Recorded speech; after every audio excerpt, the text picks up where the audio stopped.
Hey, my name is Travis Holt. I'm 29 years old, and until 3 months ago, I hadn't set foot in Cedar Hollow, Georgia in 11 years. I'm filling in as the high school biology teacher this year, which in a town this small basically just means I teach biology. I also have a 7-year-old daughter named Sadie, and a house I haven't decided whether to keep. The first day of 2nd grade, I picked Sadie up at 3:15 from the Horseshoe Drive in front of Cedar Hollow Elementary, same as every other exhausted parent in a minivan or a pickup with a booster seat wedged in the back. Sadie climbed in, still wearing her backpack, both straps, the way she insists on wearing it, even though I've told her 100 times to take it off before she sits down. She had a drawing of the solar system taped to the front of her folder, and a gap where her top tooth used to be, and she started talking before I'd even pulled forward in line. My teacher's really nice. Her name is Miss Sutton, and she has a plant on her desk named Steve, and she let me pass out the pencils because I asked first, instead of grabbing. That's great, Bug. I checked my mirror, eased the truck forward 6 feet, stopped again. Pickup at Cedar Hollow Elementary moved like a glacier with somewhere to be.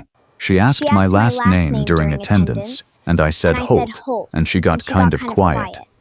Sadie reported this the way she reported everything, like a fact rather than a moment she'd noticed carried weight. Then at recess she called me over and asked if my dad's name was Travis. I don't remember my foot finding the brake. I remember the truck already stopped, and the horn behind me a half-second later, and my hands still on the wheel like they belonged to somebody who was still driving. She said that, not a question. I already knew the answer was going to rearrange something in my chest before I finished asking it. Yeah, I said yes, and she got quiet again, and then she smiled, but it was a weird smile, and she said, "Tell your dad Brooke says hello."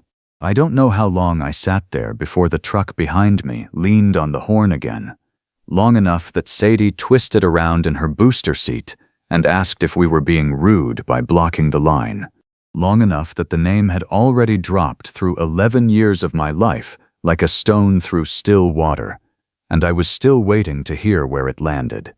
Brooke. I hadn't let myself say that name out loud, not even to myself, in longer than Sadie had been alive. And now my daughter had spent 6 hours in a classroom with her, had colored with markers borrowed from her desk, had passed out pencils because a woman I left without saying goodbye 11 years ago told her that was a kind thing to do. "Are we in trouble?"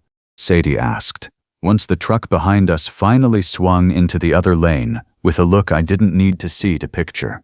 "No, Bug. Sorry, just thinking."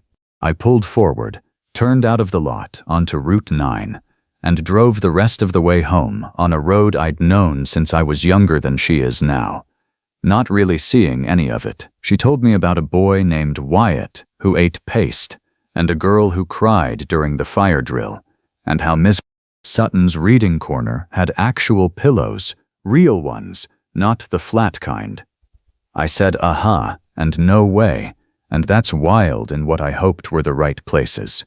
By the time we turned into the driveway of my mother's house, the house I still couldn't call mine out loud, I'd apparently agreed to let her get a hamster and told her recess lasted 4 hours, neither of which I meant to say. "Dad." She was already out of her booster, one shoulder dragged down by the backpack. "You didn't hear anything I said for the last part. I heard you." I hadn't.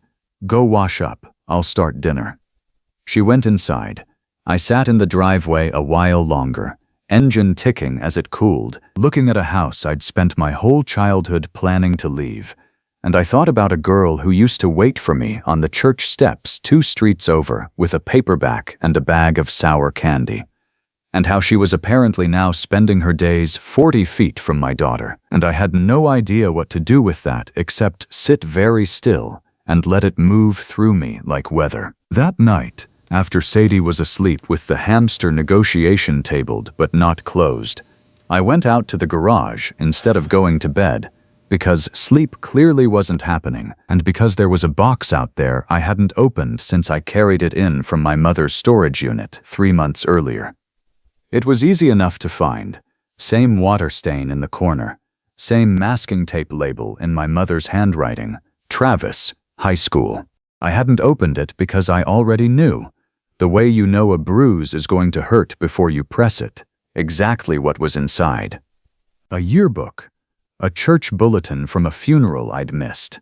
A concert flyer for a band that broke up before I graduated. And near the bottom, held together by a rubber band gone brittle enough to snap the second I touched it, a stack of notebook paper folded into small, careful squares, the kind you pass under a desk so a teacher doesn't see. I hadn't said her name out loud in years, not even to Peg, who never asked twice about anything I clearly didn't want to talk about. But I still remembered the exact slant of her handwriting on the outside of every one of those folded squares. 3 letters and a heart she stopped drawing sometime in junior year because she said it was beneath us both. I sat on the concrete floor of my mother's garage at 11 o'clock at night, reading notes a 17-year-old girl had passed me under a desk more than a decade ago, like they might explain something about the woman who'd gone quiet over an attendance sheet that afternoon. We met the summer I was 16, at the community pool where she worked the register and I worked the grounds crew, which meant I spent June skimming leaves out of the shallow end while she sold popsicles to 9-year-olds and read paperbacks with cracked spines during the slow hours. She had opinions about everything, which was new to me, growing up in a house where the safest thing to have was no opinions at all. She thought the deep end should be deeper. She thought anyone who complained about snack bar prices had clearly never had to run the register themselves. She told me, sitting on the edge of the empty diving well after closing one night in July, that I laughed like I was apologizing for it. And I didn't have an answer for that except to laugh again, quieter, like I was proving her right. By senior year, we had a whole geography of the town that belonged only to us. The church steps 2 streets from her house, where she'd wait with a paperback if I was running late. The overlook off Route 9, where the whole valley went orange at sunset if you didn't mind the mosquitoes. A booth at the Hollow Spoon, my Aunt Peg's diner, where Brooke did her homework and I did mine badly. And Peg kept refilling Brooke's coffee for free because, in her words, any girl who could get me to sit still through algebra for 2 hours had earned it. We had a plan too, the kind you make at 17 without knowing yet how little control you actually have over your own life. She was going to study education at the state college 40 minutes north. I was going to work construction with my uncle for a year, save up, and follow her there the fall after. We'd talked about an apartment with a fire escape you could sit on. We'd talked about her classroom someday, what she'd put on the walls. None of that plan came true the way we said it out loud on that overlook. All of it came true, 11 years later, in some crooked, unrecognizable shape, except I wasn't the one who got there with her. The night I left, I didn't call her.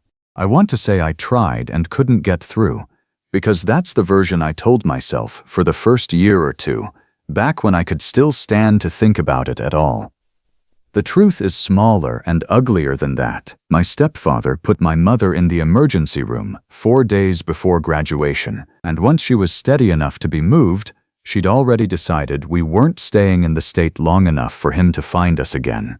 And I agreed with her, and somewhere in the 2 hours it took to get her discharged, gather what we could carry, and load the Buick with its bad transmission, I made the decision that telling Brooke would only give Roy one more place to look.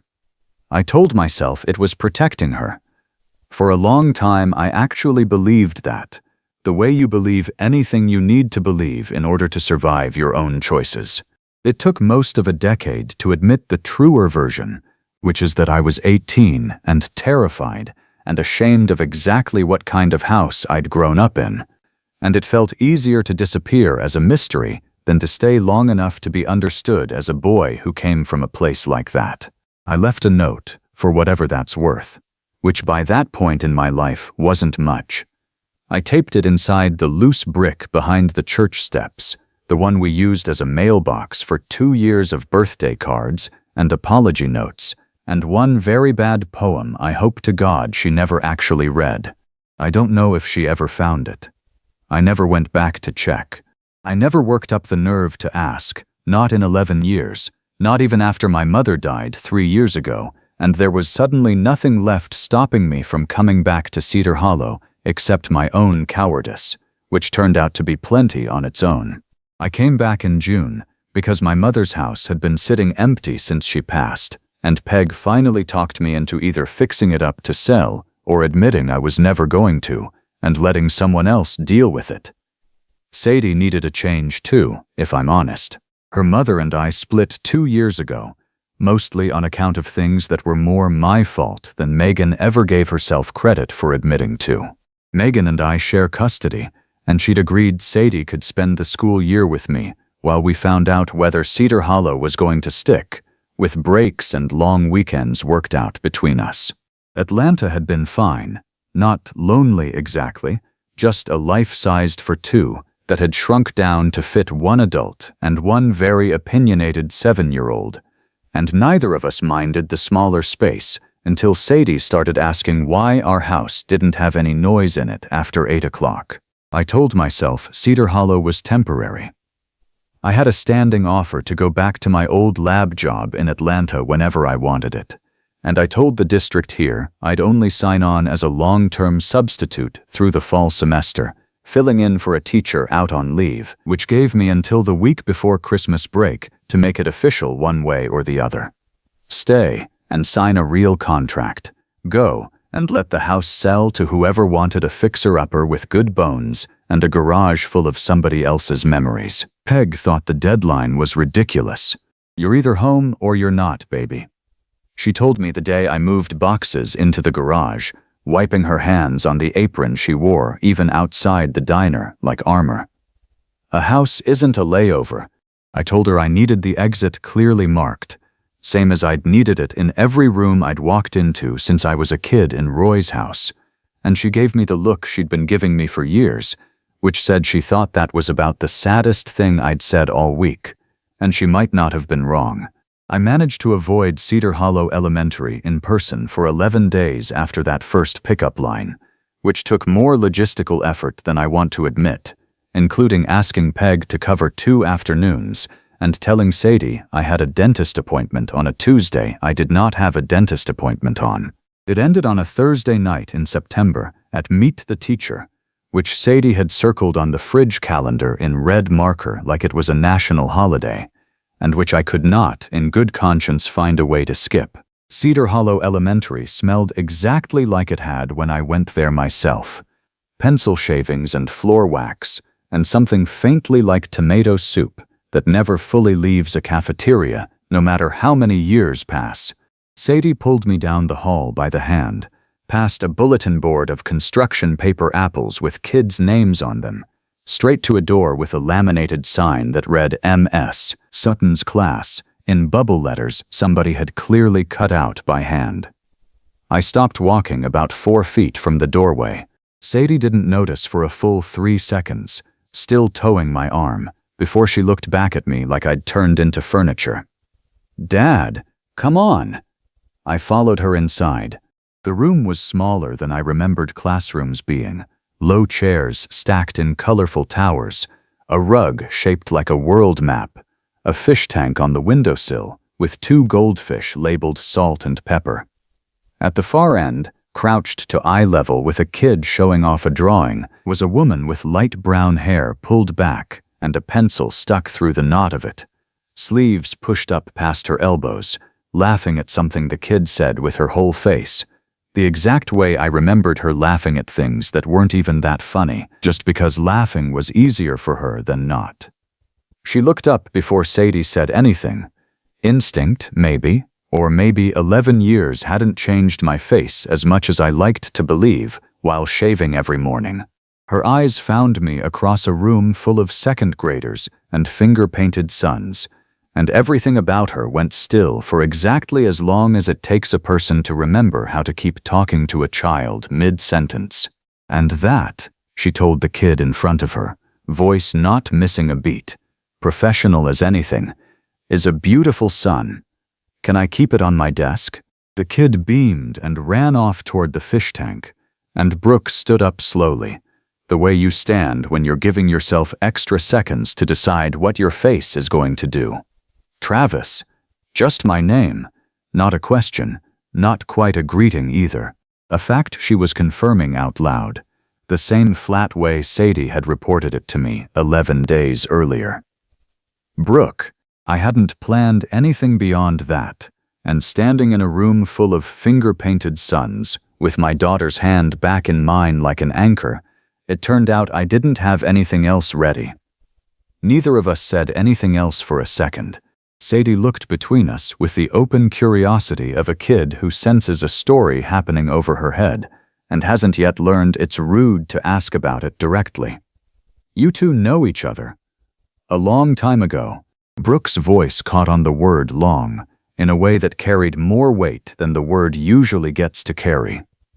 Your dad and I grew up here together. Miss Sutton says I'm really good at raising my hand instead of shouting out, Sadie told her, unrelated, the way 7-year-olds pivot without warning. And Brooke crouched back down like the last 10 seconds hadn't happened and told her that was exactly right, and asked if she wanted to feed the fish before everyone else arrived.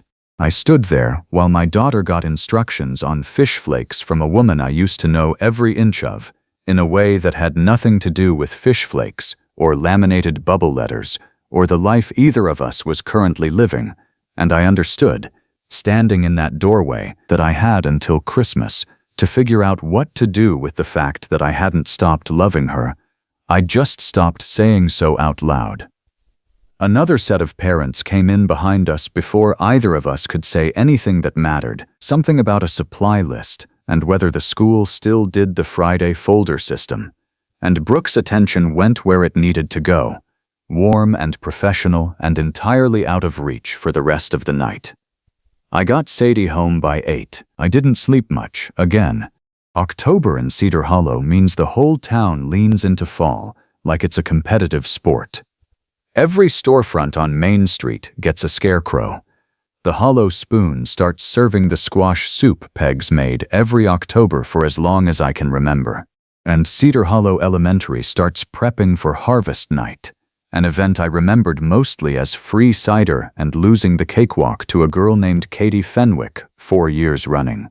I found out I'd been volunteered for the parent committee the way I found out most things that fall, which is that Sadie told me after the fact, like she was reporting the weather. Miss Sutton's doing the game booths, and I said you'd help because you're really good at building things. I build exactly one thing, fences, and I haven't built one of those in 11 years either. You fixed the porch step. She had me there. I'd fixed the porch step the second week we moved in, mostly because Sadie tripped on it twice, and I couldn't stand hearing her yelp a third time. The committee met Tuesday evenings in the school library. 6 parents and Brooke and a stack of butcher paper nobody had a plan for yet.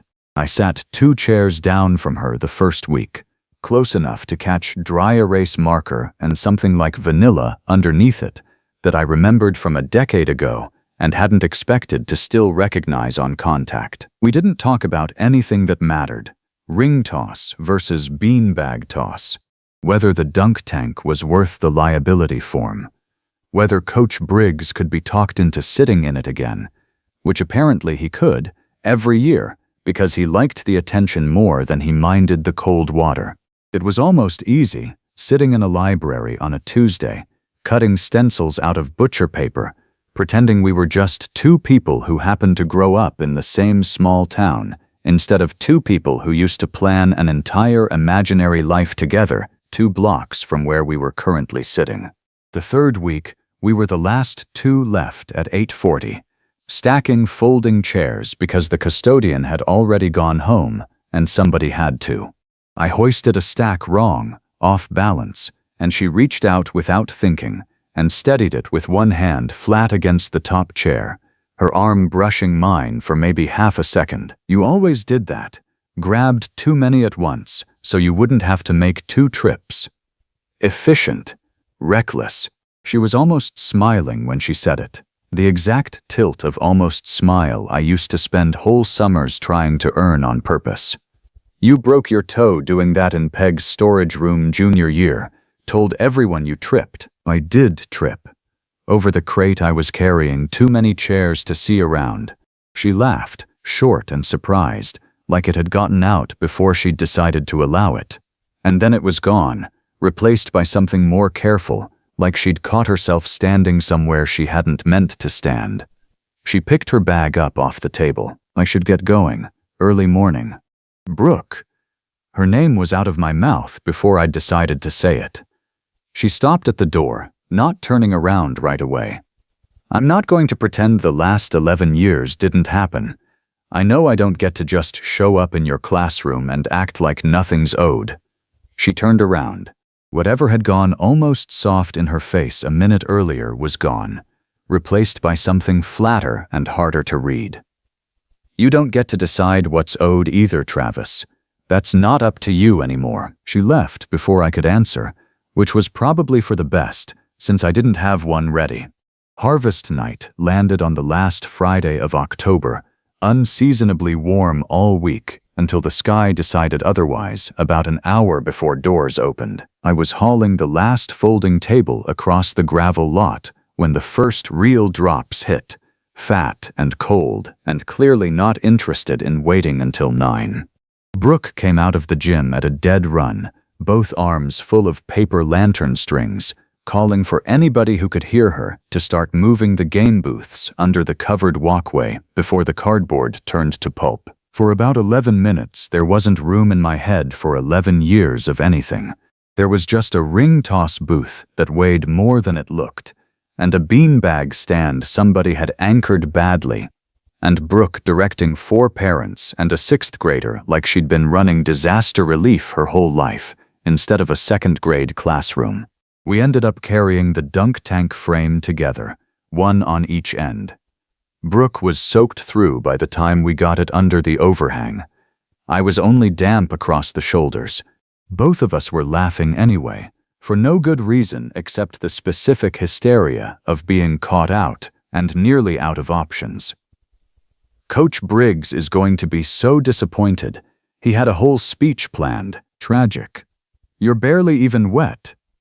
She looked at me like it was an accusation, because I wasn't, not compared to her, because I'd spent the last 10 minutes angling myself between her and the worst of it, without noticing I was doing it, the same automatic thing I used to do walking her home in the rain when I was 17, and thought that was the entire job description of loving somebody. She noticed. I watched her notice, watched something in her face do the thing it had done in the library 3 weeks earlier, that careful retreat behind her own eyes. Old habit, I said, before she could ask, or before she could leave, whichever was about to happen first. You don't get to have old habits about me, Travis. Old habits are for people who stuck around long enough to earn them. It wasn't cruel, the way she said it. It was tired in a way that told me more than any accusation could have, that she'd spent a long time being angry and had mostly run out of the energy that takes, and what was left underneath it was closer to grief than anger. The rain kept harvest night mostly indoors that year, cider in paper cups instead of the usual crowd around a bonfire. And I spent the rest of the night watching her across a gymnasium, unable to close the distance and unwilling to pretend I didn't want to. Roy came back into my life on a Wednesday in November, the way bad weather does, almost no warning and every bit of the damage you'd expect. Peg called me during my planning period, which she never did, and her voice had a flatness I recognized from exactly one other conversation, 11 years earlier, in a hospital hallway. He was at the Shell station on Route 9 this morning, asking Earl behind the counter whether you were living around here again.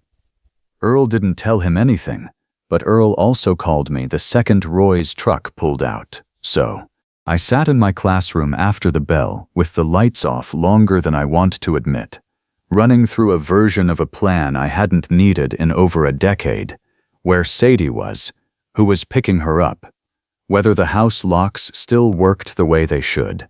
I texted Peg to grab Sadie from her after-school program instead of me, told her I'd explain later, and I sat with both hands flat on a lab table that smelled like old formaldehyde, trying to remember how to breathe like a person who wasn't 18 and hiding in a Buick anymore. I didn't see Brooke that day. I saw her the next morning at drop-off, and I must have looked like exactly what I was, because she took one look at me through my rolled-down window and didn't ask if I was fine, which was the first time in 11 years anybody in this town had skipped that particular lie. What happened? Not a question, really. She'd learned somewhere to read a person's face instead of trusting their words, same as I had. Can you come by tonight, after Sadie's asleep? It was out of me before I'd planned it, before I was sure I was ready. But some decisions get made by your body a few seconds before your mind agrees to them. She looked at me a long moment, the kind of look that used to mean she was deciding whether to trust something, and something in her face settled, like she'd made a decision she'd been circling for weeks. Okay, tonight. She came a little after 9, when the porch light was the only one still on, and the house had gone quiet except for the hum of the refrigerator. I made coffee neither of us drank.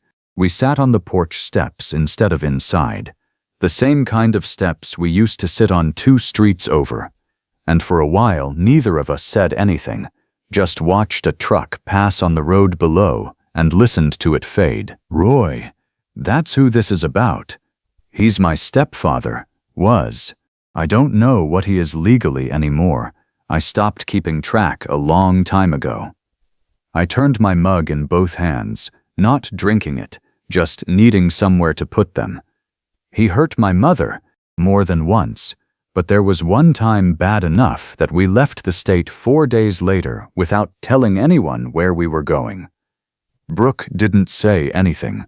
She just watched me, the porch light catching the side of her face, waiting the way she used to wait, like she had all the time in the world, even when she didn't. I was going to tell you.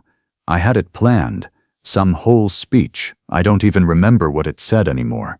Then it was 2 in the morning, and my mother was crying in the passenger seat, with her arm still in the sling the hospital had given her, and I had maybe 10 minutes of that to pack my own duffel bag, and telling you felt like it would take longer than I had, or it would give him one more place to come looking. I told myself both of those things. I still don't know which one was actually true, and which one was just easier to believe. You left a note. Quiet. Not quite a question. I looked at her. How do you know about the note? I found it 6 years ago. Peg was having some brickwork done on the church steps, and called me because she recognized the handwriting on the outside of the fold, from all the birthday cards. Brooke's voice had gone very steady, the specific steadiness of somebody holding something with both hands so it doesn't shake. It said you were sorry. It said you'd explain everything someday. It didn't say where you were going or why, and I read it maybe 40 times looking for something in it that wasn't just an apology.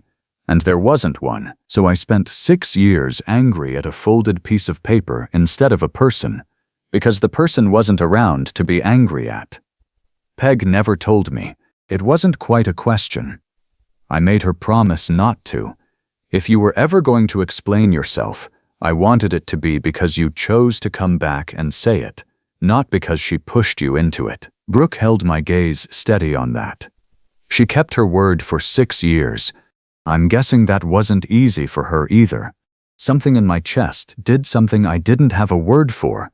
Relief and a worse kind of guilt tangled together. Learning she'd found it after all. Learning that finding it hadn't been the small mercy I'd let myself imagine. All those years I told myself at least I left something behind. I'm sorry. It sounded exactly as small as every apology I'd practiced in my head and never gotten to say out loud. I'm sorry I made you spend 6 years angry at a note instead of getting the truth. I'm sorry I left you for 11 years without the truth at all. I'm sorry I let shame make the decision instead of trusting you enough to make it with me." Brooke was quiet a long moment. When she spoke again, her voice had dropped further, barely above the crickets in Peg's hedge 2 houses down. "I used to sit on those steps for a year after you left. Not every day. Just some days, when I couldn't stand not knowing.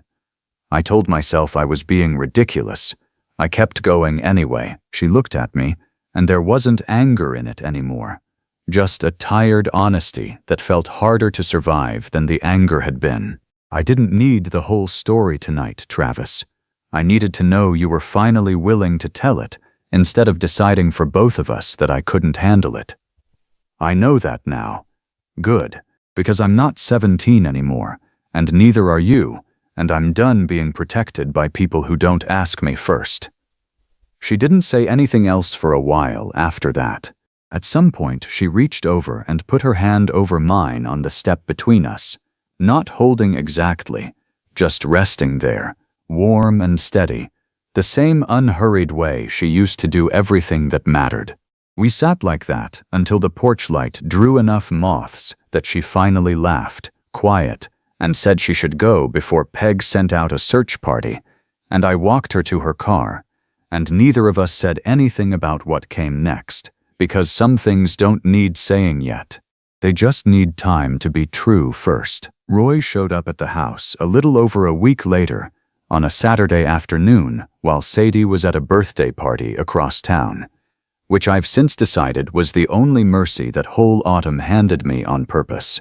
He looked smaller than I remembered, the way people who scared you as a kid have a habit of doing once you're finally taller than the fear was.